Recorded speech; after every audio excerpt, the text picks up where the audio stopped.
ભગવાન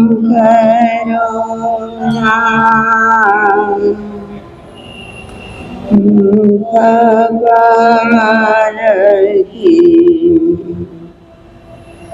વાહે શ્રી રામ સરસ્વતી ગણધર ચણી વિશાળ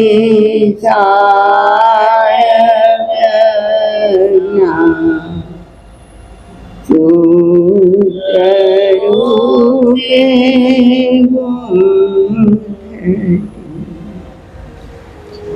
દુઃખી અને પાપી તણા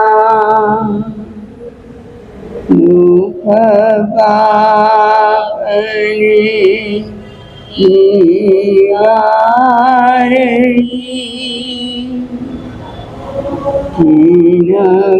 વાણી મૈયા તુજ કૃપાથી થાય મુજની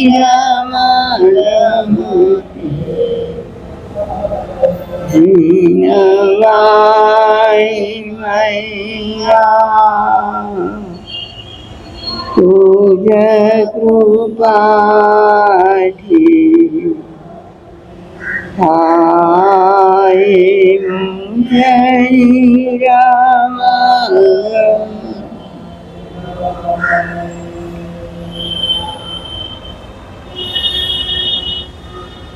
અનંત જ્ઞાની અનંત દર્શની ત્રિલોકીનાથ તીર્થંકર પરમાત્મા શ્રવણ ભગવાન મહાવીર સ્વામીના શ્રી ચરણોમાં આપણી સૌની વંદના. મારા તમારા અનંત અનંત ઉપકારી સર્વ ગુરુ ભગવંતોના શ્રી ચરણોમાં આપણી સૌની વંદના. ગુરુની મયા પૂજ્ય વરામ કલિલંબાય મહાસતીજીના શ્રી ચરણોમાં આપણી સૌની વંદના. આપ સૌને વિજયાદશમીની શુભકામના. અનંત જ્ઞાની પરમાત્માએ જગતના સર્વ જીવોના આત્મકલ્યાણ અર્થે આગમોની પ્રરૂપના કરી. આગમના શબ્દે શબ્દમાં જ્ઞાનીઓએ જગતના જીવોનો આત્મવિજય થાય એવી ભાવના ભાવી. આજે વિજયનું પર્વ છે, પરંતુ બાહ્ય વિજય નહીં, આંતરિક વિજય આપણે સૌને પ્રાપ્ત કરવો છે. રાગ દ્વેષના વિજેતા પરમાત્મા મહાવીર સ્વામીએ સ્વયં આત્મ વિજય કર્યો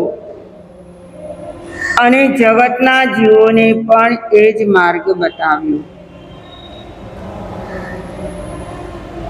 મારા તમારા આત્માએ આજ પર્યંત જ્યાં ગયો ત્યાં લગભગ હાર પ્રાપ્ત કરી છે, જીત નહીં. ગઈકાલે આપણે કહ્યું હતું કે આવેલ બાજી હાથમાં અજ્ઞાનથી હારી ગયા. મેન કારણ શું આવ્યું આ કડીમાં પણ? હે, શાનાથી હાર્યા? જીવ પોતાના અજ્ઞાનના કારણે જ્યાં જાય ત્યાં, જે ગતિમાં જાય, જે જાતિમાં જાય ત્યાં એમને હાર સ્વીકારવી પડે છે શા માટે? પોતાનું અજ્ઞાન છે અને આ અજ્ઞાનના કારણે અથડાયા કરે, અજ્ઞાનના કારણે અટવાયા કરે, અજ્ઞાનના કારણે એ દરેક ક્ષેત્રમાં જીતવા ગયો હોય પણ હાર મેળવીને આવે. હાર એટલે પેલો વિજયનો હાર નહીં. અને પ્રાય કરીને ભૌતિક ક્ષેત્રમાં જે હાર પહેરાવવામાં આવે છે એનો પણ કંઈક આશય આવો જ છે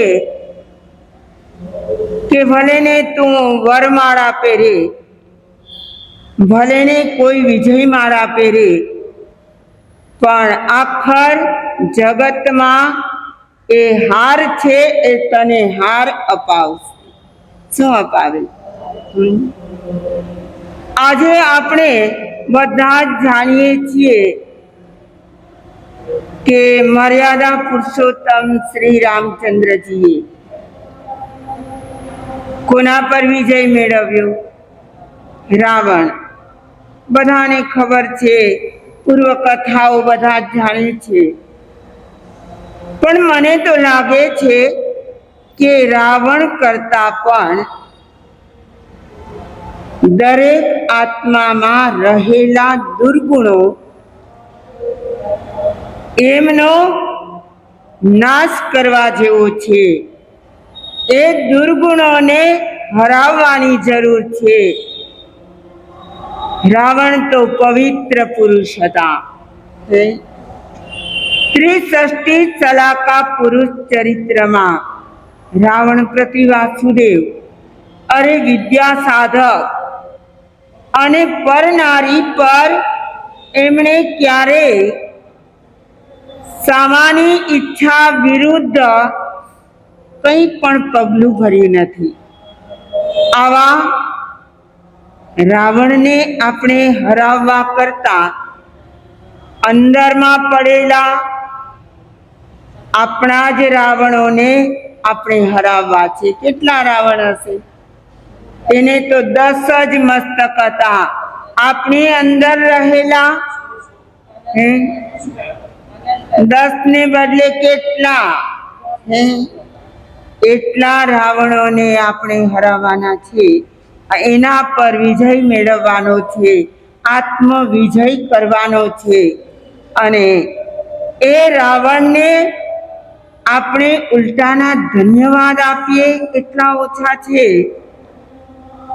એમણે તીર્થંકર નામ ગોત્ર પણ ઉપાર્જન કર્યું છે.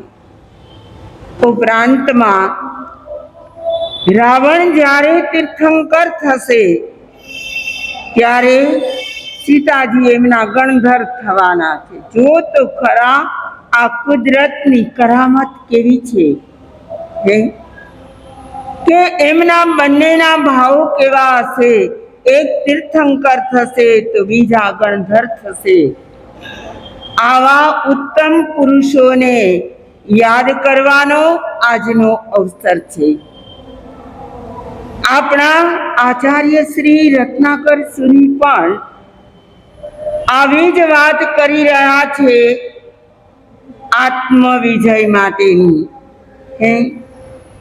કે જગતના સર્વ જીવો શું પામ્યા છે? બાજી હાથમાં આવી ગઈ છે. કઈ બાજી આવી? ગઈકાલે કહ્યું હતું દશાંગી સુખ મળે, અને એ સુખને વ્યક્તિ વેડથી નાખે એટલે એ દશાંગી સુખની બાજી પણ હાથમાંથી ચાલી જાય. આચાર્ય શ્રી આગળ કહી રહ્યા છે, અમૃત ઝરે તુજ મુખ રૂપી ચંદ્રથી તો પણ અરે ભીંજાય નહીં મુજ મન અરે. કેમ કરી જ્ઞાન થકી પણ કઠણ મારું મન ખરે ક્યાંથી દ્રવે માર કટ સમા આ મન થકી હું તો પ્રભુ હાર્યો હવે માર કટ સમા આ મન થકી હું તો પ્રભુ હાર્યો અમૃત ઝરે તુજ મુખ રૂપી ચંદ્રથી તો પણ પ્રભુ હે પરમાત્મા તમારા મુખ ચંદ્રમાંથી શું ઝરી રહ્યું છે અમૃત ઝરે છે તમે બધા જ જાણો છો શરદ પૂર્ણિમા આવશે અને ચંદ્ર સોળે કળાએ ખીલી ઉઠશે ત્યારે એમાંથી જે ચાંદની બહાર આવતી હોય એ ચાંદનીમાં પણ શું હોય એ અમૃત ઝરતું હોય કેટલાક લોકો અગાસીમાં દૂધ અને પૌવા મૂકે શું કામ મૂકે એ ચંદ્રની ચાંદનીના સર્વ કિરણો એમાં પડે અને એ જો વ્યક્તિ વાપરે તો શું થાય એમનું શરીર નિરોગી રહે અને જો એ ચંદ્રની ચાંદની સામે એક ધારું જોયા કરે તો કહે છે આંખની દ્રષ્ટિ એકદમ નિર્મળ થઈ જાય એટલું જ નહીં એ ચંદ્રમાં શીતળતા આપવાનો પણ એક મહાન ગુણ છે અહીં તો આચાર્ય શ્રી ચંદ્રની ઉપમા કોને આપે છે હે પરમાત્માને ચંદેશુ નિમલયરા પણ કહેવાય છે ક્યાં આવે હે લોગસના પાઠમાં જુઓ તો ખરા બે વિરોધી ગુણો ચંદેશુ નિમલયરા અને આઈચેસુ અહ્યં પયાસૈરા વિરોધી લાગે છે ચંદ્ર અને સૂર્યમાં તપારો હોય ગરમી હોય એમનો પ્રકાશ એકદમ તીવ્ર હોય સહન ન થાય તેવો પણ હોય અને ચંદ્રની ચાંદની કેવી હોય એકદમ શાંત નિર્મળ હોય પણ આ બે વિરોધી ગુણો કોનામાં છે ભગવાનમાં ચંદ્ર જેવી શીતળતા પણ છે અને સૂર્ય જેવો પ્રકાશ પણ છે બે વિરોધી ગુણોને પોતાનામાં સમાવવા એ સામાન્ય માણસોની વાત નથી છે મારા તમારા જેવા ગરમ પ્રકૃતિના તો ગરમ જ રહે અને કોઈ એકદમ ઠંડા હોય તે કાયમ ઠંડા જ રહે પણ બે વિરોધી ગુણો પ્રાય કરીને એક સાથે એક જ વ્યક્તિમાં જોવા ઓછા મળે અહીં તો ભગવાન એવા છે કે જ્યારે બોલે છે ત્યારે જાણે અમી વર્ષા થતી હોય શું થાય અમૃત ઝરે તુજ મુખ રૂપી ચંદ્રથી તો પણ પ્રભુ ભીંજાય નહીં મુજ મન અરે રે શું કરું હું તો મારું મન ભીંજાતું નથી આપણે ભગવાનની વાણી પ્રત્યક્ષ પણ સાંભળી હશે આજે તો ગળાઈ ચડાઈને આવેલી સમજી ગયા ગળાઈ ચડાઈને એટલે શિષ્ય પ્રશિષ્ય એમ પરંપરામાં ચાલતી ચાલતી આ વાણી આગમ રૂપે દેવર્ધિગણે ક્ષમા શ્રવણે આપણને આપી અને એ વાણીને આજે આપણે બોલતા હોઈએ પણ બોલનારા પણ એ બે વિરોધી ગુણોને સમાવનારા ના હોય અને સાંભળનારા પણ એવા જ હોય તો કહે છે કે ભગવાનની વાણી કેવી હતી? એકદમ શીતળ, સાંભળનારાને અસર કરી જાય. કહ્યું છે સમવ શરણમાં આવનારા જીવો પ્રાય કરીને કાં તો સર્વવીરતી થાય અને કાં તો દેશવીરતી ધર્મને અંગીકાર કરે. જ્યારે દેશના પૂર્ણ થાય ત્યારે કેટલાક આત્માઓ ઊભા થઈ જાય, ભગવાન મારે તો આપના શરણે સર્વવીરતી ધર્મ અંગીકાર કરવો છે. એ કેવા ધન્ય ભાગી હશે. અને કેટલાક જીવો એવા વિચારે કે મારી શરીર શક્તિ નથી, યા તો હું સર્વવીરતી સ્વીકારી શકું તેમ નથી, તો શું કરે? ભગવાન હું સર્વવીરતી સ્વીકારવા તૈયાર નથી, પણ મારે દેશવીરતી એટલે શ્રાવક ધર્મ સ્વીકારવો છે. તો ભગવાન શું કહે? એને શું કહે? હે જહા સુહમ દેવાણું પિયા. બહુ મજાનો આ શબ્દ છે. જહા સુહમનો અર્થ શું છે? સુખ ઉપજે એમ, એટલે તમને કદાચ કહ્યું કે તમને સુખ ઉપજે એવું જીવન જીવો, તો તમે શું કરો? તો તમને સુખ ઉપજે તેમ કરો, પણ તમને ખબર છે જહા સુહમના પણ બે અર્થ છે. જહા સુયમ અને જહા સુહમ.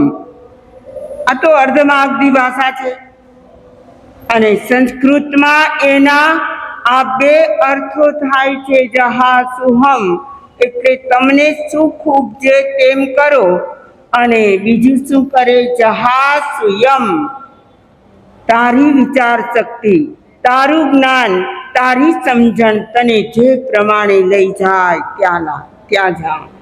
એ સમજાણું આ બે વાત. અને આવી બે વાત શા માટે? જહા સુહમ કોને અને જહા સુયમ કોને કહેવાય? ભગવાન કહે છે જગતના જીવો બાલ પણ હોય ને પંડિત પણ હોય કે ના હોય? બધા જ જીવો બાલ જીવો ના હોય અને બધા જીવો સમજવાળા પંડિત જીવો પણ ના હોય. તો ભગવાને પંડિત જીવોને કહ્યું છે, જેને સમજાય છે એને કહ્યું જહા સુયમ. સુયમ એટલે શ્રુતમ. શ્રુત શબ્દ છે. તને તારું જ્ઞાન, તારી સમજણ જે પ્રમાણે દોરી જાય તે પ્રમાણે તું તારું જીવન બનાવી દે. અને જહા સુહમ કોના માટે? મારા તમારા બાલજીવો, મારા તમારા જેવા બાલજીવો માટે. તો ભગવાન તો શબ્દો એના એ જ બોલ્યા છે. કયા? જહા સુહમ. અને આપણા આચાર્ય ભગવંતો, ગીતાર્થ સંતો એમના આ બે અર્થ કરે છે કે ભગવાન કદાચ આ રીતે પણ બોલ્યા હોય, પંડિતજીઓને કહ્યું હોય કે તને સમજાય એમ કર, અને બાલજીઓને કહ્યું હોય કે તને સુખ લાગે, સારું લાગે તે કર. પણ આપણે કયું પકડી રાખીએ છીએ? હે કારણ કે આપણી પાત્રતા એવી જ છે હે આપણી પાત્રતા પ્રમાણે આપણે ગ્રહણ કરીએ. જહા સુહમ દેવાણું પિયા એટલે આપણને દેવાનું પ્રિયનું સંબોધન પણ મળી ગયું અને સાથોસાથ એમ પણ ભગવાને કહી દીધું કે તને સાતા રે, તને સુખ ઉપજે તેમ કર. આજના જમાનામાં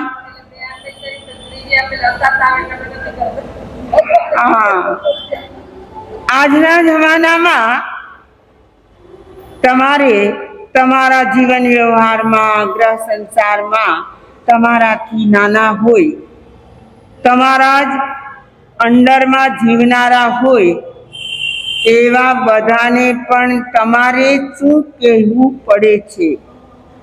શું કહેવું પડે છે? હે જહા સુહમ કહીને છોડી દો છો ને? હે હા, એટલે તમે સમજી ગયા છો કે આપણે હા પાડીએ કે ના પાડીએ એ એની રીતે જ કરવાના છે. બરાબર છે? ભગવાન પણ જાણતા હતા કે આ પંચ મારાના માનવો એને શું કહી દેવાનું? જહા સુહમ દેવાણું કિયા. તારે સર્વવીરતી બનવું હોય, તારે દેશવીરતી બનવું હોય અને કાંઈ ન બનવું હોય તો પણ તને જેમ સુખ ઉપજે તેમ કર. તો અહીં તો આચાર્ય શ્રી કહે છે ભગવાન ચંદ્રના જેમ શીતળ કિરણો હોય એમ હે ભગવાન આપના મુખમાંથી પણ કેવા ચંદ્ર જેવા શીતળ એવા વચનો બહાર આવે છે. અમૃત ઝરે તુજ મુખ રૂપી ચંદ્રથી તો પણ પ્રભુ. તમારા મુખ ચંદ્રમાંથી તો અમૃત જેવી ધારા વહે છે. અમૃત કોને કહેવાય? અમૃત એટલે જે અમર બનાવે તે અમૃત. આપણા જીવન વ્યવહારમાં ઘણી જગ્યાએ આપણે અમૃત શબ્દનો ઉપયોગ કરીએ છીએ. ક્યાં ક્યાં કરીએ? ચોઘડિયા હોય તો એમાં તમે કહો કે અમૃત ચોઘડિયું છે, કહો ને. હા, પછી બીજું અમૃત ક્યાં હોય? હા, છાસ પીએ તો લાગે કે અમૃત જેવી હતી. બહુ ગરમી હોય, બહુ થાક્યા હોય અને કોઈક છાસ પીવડાવી દે તો હાશકારો થઈ જાય અને એનાથી પુણ્ય બંધાય. છાસ પીવડાવવાથી પણ શું થાય? એમ કહેવાય છે પાણી પીવડાવીએ 5 પુણ્ય, છાસ પીવડાવીએ 6, અન્ન ખવડાવીએ અનેક પુણ્ય. પણ એક શરત છે, જીવ ન કચવાય તો. સમજી ગયા? આ પંક્તિમાં છેલ્લું ચરણ છે ને એમાં સનાતન સત્ય ભરેલું હોય. કોઈ ગાથા હોય, કોઈ પંક્તિ હોય, શ્લોક હોય, એક ચરણ બહુ જ મહત્વનું હોય. તો શું કહે છે? પાણી પીવડાવીએ 5 પુણ્ય. યાદ રાખજો, કોકને તરસ્યાને પાણી પીવડાવજો. પાણી પીવડાવીએ 5 પુણ્ય, છાસ પીવડાવીએ 6 પુણ્ય અને અન્ન ખવડાવીએ અનેક પુણ્ય. પણ જીવ ન કચવાય તો, એટલે પ્રેમથી ખવડાવો, પ્રેમથી આપો તો એ પુણ્યનો બંધ કરાવે. અને જો પ્રેમથી ના આપે ને કચવાતા દિલે આપે તો એમાં શું વળે? વળે કાંઈ? ભિખારી આવ્યો હોય અને એને તમે કહો કે આવા ધૂમધકતા તડકામાં તો એવું મન કચવાય અને જો કંઈ કરવામાં આવે તો એનું ફળ ના મળે. અહીં તો આપણે છાસ પીવડાવ્યાના પુણ્યની વાત કરીએ છીએ. તમે પૂછતા નથી કે કયા 5 પુણ્ય ને કયા 6 પુણ્ય? પૂછતા પણ નથી, તમને આવડે છે. હા, પાણી પીવડાવવાથી 5 પુણ્ય કયા? બોલો ને. 5 પુણ્ય. મન વચન કાયા, મન વચન કાયા પુણ્ય, 5 પુણ્ય અને 1 નમસ્કાર પુણ્ય. અંદરમાં ભાવ સારો છે ને એટલે નમસ્કાર. પાણી પીવડાવવાથી 5 પુણ્ય થાય. અને છાસ પીવડાવે તો, કારણ કે છાસમાં એવી તાકાત છે કે તમે 1 કલાક 2 કલાક બીજું કંઈ ખાઓ નહીં ને, ભૂખ પણ લાગી હોય પણ 2 ગ્લાસ છાસ પી લીધી હોય તો ચાલી જાય, 4 કલાક પણ નીકળી જાય. તો અન્ન ખાવાનો જે લાભ મળે ને એ પણ આ ખવડાવવાથી મળી જાય. એટલે છાસ પીવડાવીએ 6 અને અન્ન ખવડાવે તો અનેક પુણ્ય. અને પણ શરત શું છે? શરત બહુ મજાની છે. જીવ ન પચવાય તો પ્રેમથી ખવડાવો. તમારી પાસે ઓછું છે, ઓછું આપો પણ ભાવથી આપો, પણ આપો ખરા. હા, અહીં તો જીનેશ્વરે વાણી આપી છે. કેવી આપી? અમૃત સમાન. અમૃત ઝરે તુજ મુખ રૂપી, ચંદ્રથી તો પણ પ્રભુ. અમૃત શબ્દને આપણે જોઈ રહ્યા છીએ. અમૃત ચોઘડિયું પણ હોય, અમૃત વેળા પણ હોય. અમુક સમયની વેળા અમૃત વેળા કહેવાય. એટલું જ નહીં, તમે કંઈ પૂજા પાઠ કરતા હો તો પંચામૃત પણ ધરો છો નહીં? પંચામૃત એટલે એમાં ઘી પણ હોય, દૂધ પણ હોય, દહીં પણ હોય, મધ પણ હોય, હા, સાકર પણ હોય. આ 5ને તમે પંચામૃત કહો છો. તો આવા પંચામૃત સમાન એવા ભગવાનની વાણી વરસી રહી છે. અને આચાર્ય શ્રી કહે છે, મારું મન હજી ભીંજાતું નથી. આપણે તો ઘણી વાતો કરવી છે. 10:30 થઈ ગયા છે. હોળીનો 5મો દિવસ છે. હોળીનો 5મો દિવસ. નમલોએ સવ્વસાહુણમ. અર્થ શું કરો? લોકમાં રહેલા સર્વ સાધુ સાધ્વીજીને મારા નમસ્કાર હો. સાધુ જીવન પરોપકારી જીવન છે. સાધયતિ સ્વપર કાર્યાણી ઇતિ સાધુ. સાધુ કોને કહેવાય? જે સ્વનું કાર્ય પણ સાધે અને પરનું કાર્ય પણ સાધે, એનું નામ છે સાધુ. અને આવા સાધુ જે પંચ મહાવ્રતધારી છે એને નમસ્કાર મહામંત્રનું 5મ પદ મળ્યું છે. આ 5મા પદે સ્થાપિત થયેલા પંચ મહાવ્રતધારી સાધુઓ, એમના 27 ગુણો છે. અને એથી કરીને આજની વિધિમાં આપણે 27 લોગસનો કાયોત્સર્ગ, 27 વંદના અને ઓમ રીમ નમો લોએ સવ્વ સાહુણમ એ પદની 20 માળા કરવાની છે.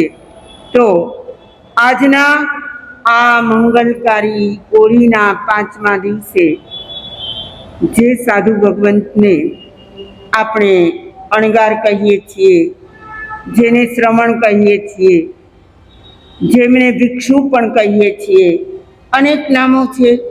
અને આવા જે સંત મહાત્મા સ્વ પર અર્થે, આત્મકલ્યાણ અર્થે પોતાનું જીવન વ્યતીત કરી રહ્યા છે. એવા એકને નહીં, અનેક આખા લોકમાં ભરેલા. તમને ખબર છે, નમસ્કાર મંત્રના આ એક 5મા પદમાં એક શબ્દ વધારે આવે છે. કયો? લોયે. અરિહંતો ક્યાં હોય? અરિહંતો ક્યાં હોય? એ પણ હોય તો લોકમાં જ. પછી સિદ્ધ ભગવાન તો સિદ્ધ ક્ષેત્રમાં છે. આચાર્ય ઉપાધ્યાય ભગવંતો પણ લોકમાં જ છે. અને છતાં પણ આચાર્યોની રચના જુઓ, 5મા પદમાં લોયે શબ્દ મૂક્યો છે. શું અર્થ કરવાનો? લોકમાં તો ખરા, પણ જેનામાં સાધુતા વર્તે છે એવા કદાચ કોઈ ગ્રહસ્થ અવસ્થામાં પણ મને તો લાગે છે સાધુ હોઈ શકે. સંતિ એગે હિંગ ભિક્ષુ હિંગ ગારથા સંજમુત્તરા. આ નિર્ગ્રંથ પ્રવચનકારની ગાથા છે. એ કહે છે લોકમાં કોઈ કોઈ ભાગ્યશાળી શ્રાવકો આનંદ કામદેવ જેવા હોય. વિજય શેઠ અને વિજયા શેઠાણી જેવા હોય. અરે ભામાસા અને જગરૂસા જેવા હોય. આ શ્રાવકો કેવા કેવા કામ કરીને ગયા છે. તો મને તો લાગે કે લોયે શબ્દ વાપરવાથી જેનામાં આંતરિક સાધુતા વર્તતી હોય એવા સર્વ સાધુને આપણા ભાવ નમસ્કાર. એ સિવાય અન્ય ધર્મીઓ પણ કેટલી સાધના કરતા હોય. તમે હમણાં જ થોડા સમય પહેલા કુંભ મેળાની વાતો સાંભળી હશે. સાંભળી? ઘણાએ જોઈ પણ હશે. અને એ કુંભ મેળામાં જેટલા સંતો, જેટલા સંન્યાસીઓ ભેગા થયા હતા એ બધાનું વર્ણન પણ આવતું હતું. અને એમણે શું શું સાધના કરી એવી વાતો પણ આવતી હતી. તો એમાં પણ કોઈ એવા વિરલાઓ હોય કે જે નિર્મળ સાધુતાનું પાલન કરતા હોય, સંસારથી સર્વથા નિસ્પૃહ થઈ ગયા હોય, તો એને સાધુ કહેવા કે ન કહેવા? આવા અનેક સાધુઓ આ જગતમાં છે. માટે અહીં લોયે શબ્દ પણ વાપરવામાં આવ્યું છે. એવા નમો લોયે સર્વ સાહુણં એ પદની આજે આપણે આરાધના કરીએ.